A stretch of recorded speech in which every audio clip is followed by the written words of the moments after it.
I think networking is really important because we're all working professionals, and it's good to have connections that you're building, in your, of course, it's much easier to do it in your personal space, but professionally, it's very important to have the connections as you move forward in your career journey.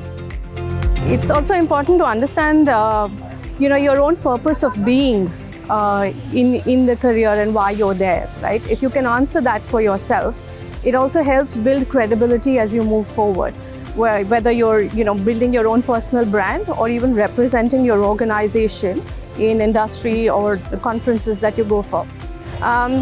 One particular tip that I have taken as a takeaway, and it's an experiment that I had kind of done with myself, is that I think we as women have a lot of self-limiting beliefs about whether we should share our voice or not. I very consciously put myself out there sometime last year and started writing on LinkedIn about some of the projects that I had conducted in certain, specific HR areas.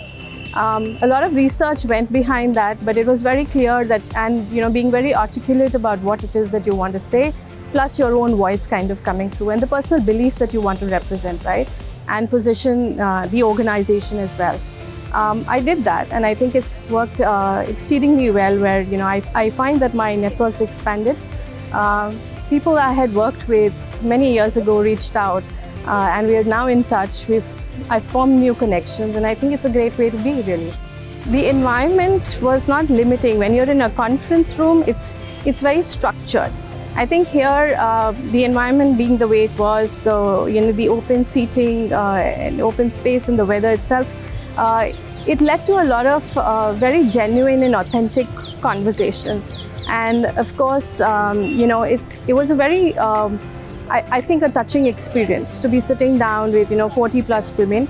You have senior leaders who've gone through the journey, walked that path, and for them to be able to share their inputs, which I would say are very real, and it's easy to kind of take that back and implement it, because at some point you have kind of gone through the same steps. So it's a very, I would say, a very clear message that you don't back down, don't give up, and I think that's something that resonated with me today.